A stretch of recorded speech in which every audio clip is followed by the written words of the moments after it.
아기는 너무 예쁜데 마음이 허하네요. 산후우울증은 나랑 상관없는 일이라고 생각했는데 우울증일 수도 있다는 생각이 들고 막상 닥치니 어떻게 해야 될지 모르겠어요. 산후우울증이 온 것 같아요. 제 몸이 약한 것도 한몫하는 것 같네요. 아기한테만 신경 쓸 게 아니라 제 몸도 돌봐줘야 할 것 같아요. 요즘 부쩍 신경도 예민해지고 만사가 귀찮아져서 건드리기만 하면 짜증이 나요. 그리고 아기가 예민한 편이라 6개월이 지났는데도 통잠을 자본 적이 없어요. 새벽에 울면 너무 화가 나서 말도 못하는 아기를 붙잡고 소리를 지르다가 아기를 끌어안고 혼자 엉엉 운 적도 있네요.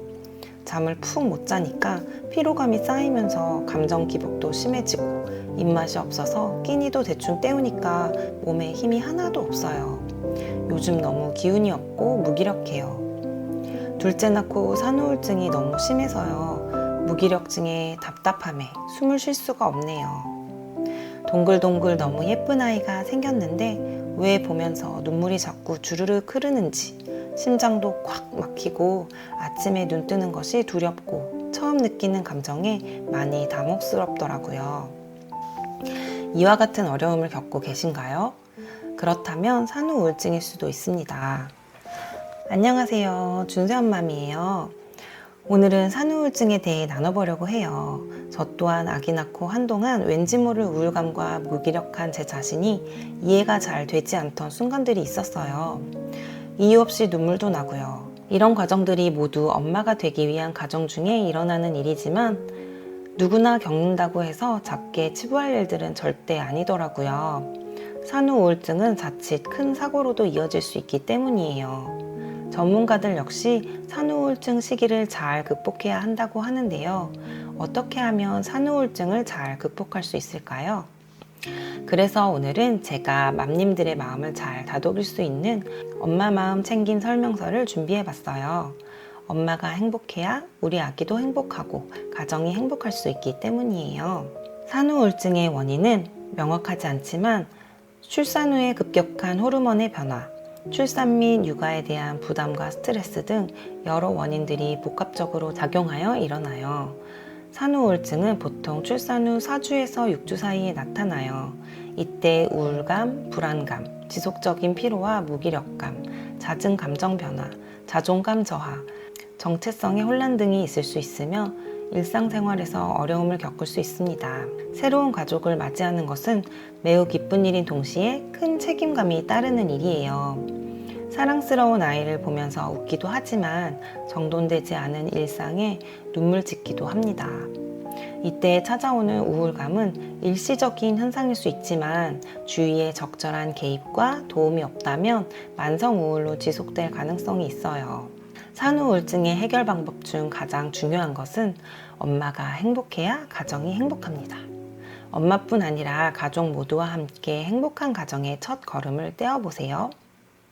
첫 번째, 자신의 감정을 가족이나 주변 사람들에게 표현해봐요. 자신을 도와주고 챙겨줄 사람이 없는 경우 산후우울증을 더 많이 겪습니다.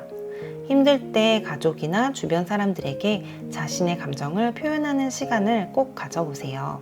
두 번째, 아이의 발달을 이해.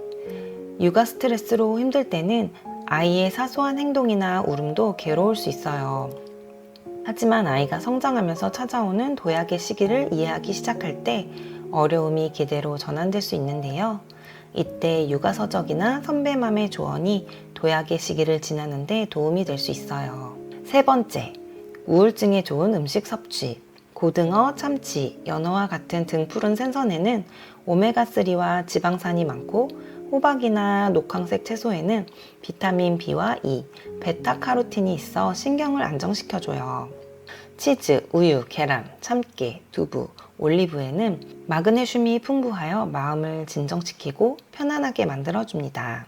다섯 번째, 적극적인 치료. 산후우울증으로 인해 일상생활이 힘들 경우에는 자신의 상태를 인지하고 전문가와 상담을 받는 등의 적극적인 치료가 필요한데요. 제가 운영 중인 제이미로프트와 제휴하고 있는 내부 상담소에서 산후우울증에 관련된 상담을 지원하고 있으니 고정 댓글을 참조해 주세요. 내부 상담소를 구독하시면 추첨을 통해 총 10분께 산후 우울증 1회 상담권 혹은 엄마의 기질을 검사해 볼 수 있는 전문 상담사의 TCI 기질 검사 및 해석을 무료로 제공해 드리니 많은 관심 부탁드려요. 그리고 저를 비롯해 주위의 선배맘들은 이렇게 극복을 했다고 해요. 저는 유모차를 끌고 밖으로 나갔어요. 돌아다니다 보니 비슷한 개월수의 아기 엄마랑 친해져서 산책도 같이 하게 되었어요. 제 경우에는 그렇게 다니면서 수다 떨고 커피 한 잔씩 하니 좀 낫더라고요. 저도 무조건 나갔어요. 남편 있는 날에는 잠시라도 혼자 외출하고요. 잠깐이라도 혼자 나가면 좀 살 것 같더라고요. 산후 우울증이 온 것 같아서 2년 동안 상담을 받았는데 많이 좋아졌어요. 초음파 사진부터 아이가 크는 사진을 쭉 종이 앨범으로 만들어 놓고 보면서 초심을 잃지 않으려고 노력해요. 아이가 잘 크고 있구나 생각하면서요. 돌이켜보니 뒤집기 할 때가 제일 힘들었던 것 같아요. 근데 조금만 있으면 되짚기도 슬슬 하면서 안고 그러다 보면 여유가 생겨요. 이 또한 지나가리라 생각하며 지나가 보니 점점 좋아지네요. 엄마가 되어 경험한 육아는 처음이라 모든 것이 낯설고 힘들지만 곁에 찾아온 선물 같은 아이와 함께한 육아의 여정을 되돌아보면 기쁜 순간들의 연속이기도 해요. 세상의 모든 엄마는 새로운 생명을 품고 돌봐주는 위대하고도 아름다운 존재라고 생각합니다. 새로운 생명을 품으며 엄마라는 하나의 이름으로 불리는 세상의 모든 엄마들에게 같은 엄마의 입장으로 저는 아이를 키워내는 위대한 일을 감당하고 있는 모든 맘님들에게 잘하고 있다고, 너무 대단하고 그 존재 자체로 너무 아름다운 존재라고 그렇게 응원하며 조금이나마 힘이 되어드리고 싶어 오늘 영상을 준비해 봤습니다. 이때까지 산후 우울증에 대해 나눠봤는데 어떠셨나요? 이번 영상이 마음에 드셨다면 좋아요, 구독, 알림 설정까지 꾹 눌러주세요. 다음 영상에서는 지금처럼 건조한 날씨에 온습도를 어떻게 관리하면 좋은지, 또 어떤 가습기를 사용하면 좋은지에 대해 이야기해 보려고 해요. 그럼 오늘도 행복한 하루 되세요.